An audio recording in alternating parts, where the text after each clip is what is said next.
خداوند کا کلام میرے لیے ثابت توہین ہوا۔ آج کے لیے ہماری پہلی تلاوت یرمیہ نبی کا صحیفہ اس کا 20واں باب 7 سے 9 آیت مقدسہ۔ اے خداوند، تو نے مجھے مغالطہ دیا تو میں نے مغالطہ کھایا، تو نے میرے ساتھ اصرار کیا اور تو غالب آیا۔ میں دن بھر ثابت تمسخر ہوا اور ہر ایک میری توہین کرتا، کیونکہ جب بھی میں کلام کرتا ہوں تو چلاتا ہوں، میں ظلم اور غلیمت کی پکار کرتا ہوں، تو خداوند کا کلام دن بھر میرے لیے ننگ اور تمسخر کا باعث ہوتا ہے۔ جب بھی میں کہتا ہوں کہ میں پھر اس پر نہ سوچوں گا اور پھر اس کے نام سے کلام نہ کروں گا، تو میرے دل میں گویا جلتی ہوئی آگ آ جاتی ہے جو میری ہڈیوں کے اندر پوشیدہ ہے، اور میں اس کو ضبط کرنے کی کوشش کرتا ہوں لیکن کر نہیں سکتا۔ پاک کلام کے پڑھے اور سنے جانے پر خداوند کی برکت ہو۔ زبور 63 جماعتی جواب۔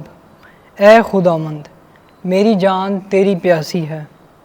اے خدا، تو میرا خدا ہے، میں سرگرمی سے تیری تلاش میں ہوں، اس خشک اور پیاسی زمین کی مانند جہاں پانی نہیں ہوتا۔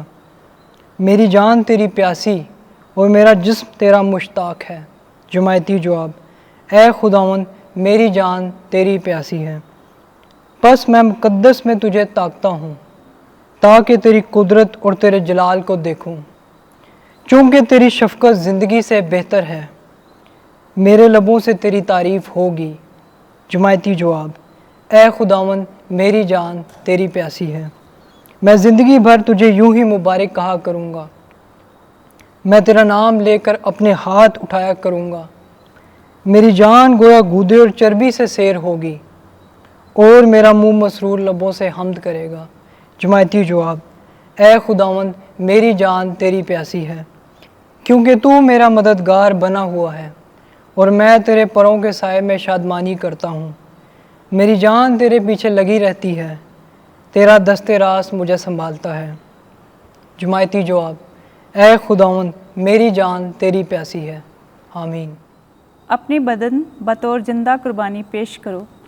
ہمارے لیے آج کی دوسری تلاوت پالوس رسول کا خط رومیوں کے نام 12 باب پہلی اور دوسری آیت مقدسہ۔ اے بھائیو، میں خدا کی رحمتوں کا واسطہ دے کر تم سے التماس کرتا ہوں کہ تم اپنے بدن خدا کے لیے ایک زندہ اور مقدس اور خدا کی پسندیدہ قربانی ہونے کے لیے پیش کرو، یہی تمہاری معقول عبادت ہے۔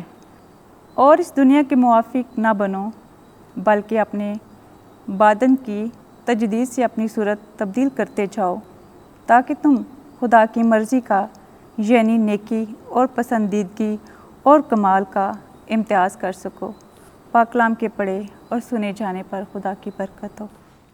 خداوند آپ کے ساتھ ہو۔ انجیل مقدس متی کے مطابق اے خداوند تیری تمجید ہو۔ 16واں باب 21ویں آیت سے 27ویں آیت تک۔ اس وقت سے یسوع اپنے شاگردوں پر ظاہر کرنے لگا کہ ضرور ہے کہ میں یروشلم کو جاؤں اور بزرگوں اور سردار کاہنوں اور فقیہوں کے ہاتھ سے بہت دکھ اٹھاؤں اور قتل کیا جاؤں اور تیسرے دن جی اٹھوں۔ اس پر پطرس اسے الگ لے جا کر اس سے اعتراض کرنے لگا اور کہا، اے خداوند تیری سلامتی ہو، یہ تجھ پر کبھی واقع نہ ہوگا۔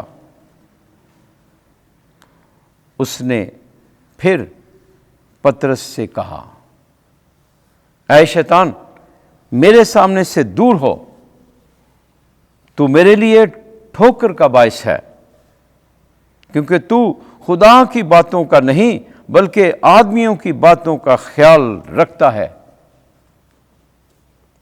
تب یسوع نے اپنے شاگردوں سے کہا، اگر کوئی میرے پیچھے آنا چاہے تو وہ خود انکاری کرے اور اپنی صلیب اٹھائے اور میرے پیچھے ہو لے، کیونکہ جو کوئی اپنی جان بچانا چاہے وہ اسے کھوئے گا، اور جو کوئی میری خاطر اپنی جان کھوئے گا وہ اسے بچائے گا۔